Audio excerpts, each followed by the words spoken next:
नमस्कार दोस्तों, आपका स्वागत है। आज हम बात करने वाले हैं दोस्तों जेम्स वैन प्राग जी के एक केस के बारे में। ये जो केस है, ये जो कहानी है, पहले भी मैंने आपके सामने रखी थी, लेकिन मुझे हाल ही में अगर किसी ने किसी अपने को खोया है तो वो कुछ ऐसे ही सवाल पूछते हैं जो जो ऐसी जो कहानी है उनको मदद कर सकती है, इसलिए मैं आपके सामने ये रख रहा हूँ। लेकिन ऐसी जो कहानियाँ हैं बहुत ज़्यादा कारीगर साबित हो सकती है, क्योंकि आज हम जिस दुख से गुजर रहे वैसा ही दुख किसी और के सामने भी आया था और उनको जो भी सीखने मिला वो सारी चीज़ें आज हमें पता चलती है। तो हमारा जो दुख है उससे बहुत हम बाहर निकल सकते हैं दोस्तों।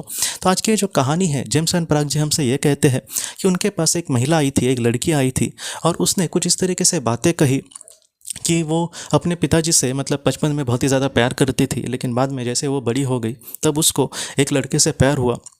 वो जो उसके पिताजी थे वो उसको कह रहे थे कि वो लड़का मुझे अच्छा नहीं लग रहा, क्योंकि उसका रिकॉर्ड अच्छा नहीं है। मेरे भी कुछ पहचान के लोगों ने कहा है कि वो लड़का अच्छा नहीं है, लेकिन एकदम उससे प्यार करते थे, इसलिए उसने कहा कि नहीं तो मैं घर के छोड़कर जाऊंगी, मैं उसके साथ ही रहूंगी। तो उसके पापा ने बाद में कोई ज़बरदस्ती नहीं की और उसने कहा कि हाँ ठीक है, तुम उसके साथ ज़िंदगी जियो।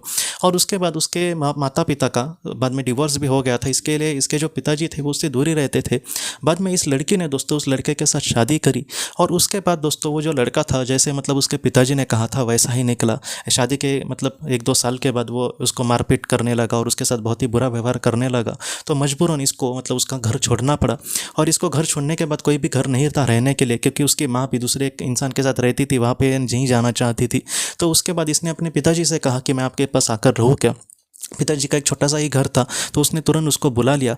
उसके बेटी ने दोस्तों सबसे बड़ी महत्वपूर्ण बात यह कही है कि जैसे हम किसी को कह रहे कि ऐसा मत करो और उसके करने के बाद अगर उसमें कुछ उनके साथ बुरा होता है, जैसे हमने कहा था, तो हम उनको 10 बार सुनाते बैठेंगे कि मैंने कहा था आपको, तुमको पता है, तुमने उस वक्त मेरा सुना नहीं।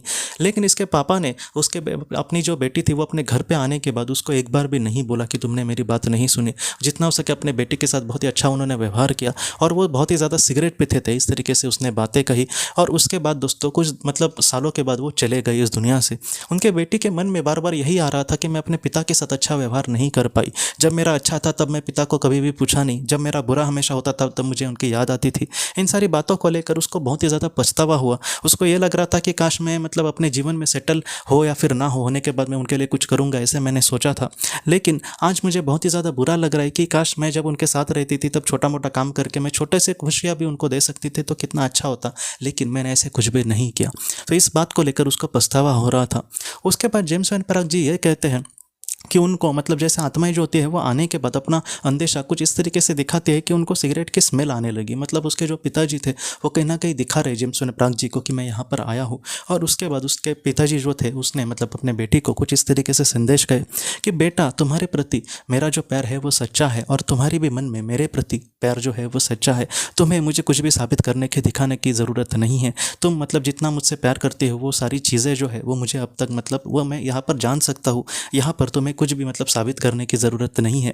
मैं यहाँ पर सच में बहुत ही खुश हूँ और मैंने कभी भी तुमको एक अच्छी लड़की के जैसे ही समझा है, इसलिए मैं तुम्हें कभी भी दोष नहीं दूंगा कि तुमने अपने जीवन में क्या फ़ैसले लिए। शायद नियति के यही सोच रहा होगा कि तुम उस तरीके से उससे शादी करो, इसलिए मैंने कभी भी तुमको दोष नहीं दूंगा। और तुम अपने जीवन में कभी भी पछतावे से मत जीना, जितना हो सके अच्छे कर्म से तुम आगे बढ़ना। मैं तुमसे कभी भी दूर नहीं हूँ। तुम्हारे ब्लेसिंग में या फिर तुम्हारे प्रार्थना में तुम मेरा हमेशा नाम लेना, मैं हमेशा तुम्हारे साथ हूँ बेटा। इस तरीके से उसके पिताजी ने अपने बेटी को इस तरीके से संदेश दिए थे। तो ये जो कहानी है दोस्तों हम सबके लिए बहुत ही ज़्यादा इसलिए महत्वपूर्ण है क्योंकि अगर हमने किसी अपने को खोया है तो हम लोग पहले तो ये सोचते हैं, अगर हमारे कोई करीबी जिंदा है तो ऐसे वक्त में बहुत लोग ये भी सोचते हैं कि मैं सेटल हो जाऊंगा और उनके बाद उनके लिए कुछ करूंगा। ऐसा नहीं है। आज जितना हो सके आप कुछ बड़ा नहीं कर सकते तो छोटा भी कुछ आप उनके लिए करेंगे। तो ये ऐसी जो बातें हैं बहुत ज़्यादा महत्वपूर्ण है। दूसरी, अगर हमने किसी अपने को खोया है और ऐसे वक्त में हम पछतावा कर रहे हैं तो आप चिंता मत करना। अगर आपके मन में उनके प्रति सच्चा प्यार होगा तो वहाँ पर वो बहुत ही खुशी से होंगे। आपका जो बॉन्डिंग होगा वो अगर सच्चा हुआ तो हम उनसे ज़रूर मिलेंगे, हम उनके साथ बहुत सारे जन्म ज़रूर ले सकेंगे। तो उसको भी लेकर आप ज़रा भी चिंता मत करना। आपके जो अपने हैं फिलहाल बहुत ही अच्छी दुनिया में होंगे, उनको लेकर हमें ज़्यादा चिंता करके पछतावे में नहीं जीना दोस्तों, इससे और भी ज़्यादा उनको बुरा लगेगा।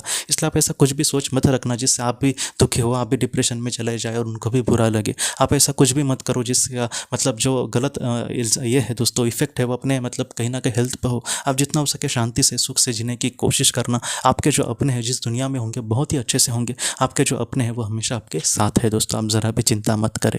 तो दोस्तों हम अपने अगले वीडियो में मिलते हैं। आप अपने परिवार का ख्याल रखना। आपका बहुत बहुत धन्यवाद। अगर आपने किसी अपने को खोया है और अगर आप किसी जेन्युइन भरोसेमंद थेरेपिस्ट की तलाश कर रहे जो आपके अपनों के संदेश आपको दे सके, तो आप इस नंबर पर व्हाट्सएप मैसेज कर सकते हैं। हम जितना हो सके आपको किसी अच्छे थेरेपिस्ट के बारे में बताने की कोशिश करेंगे जो आपको बहुत ही अच्छे से संदेश दे और आप अपने जीवन में आगे बढ़ पाए। आपका बहुत बहुत धन्यवाद।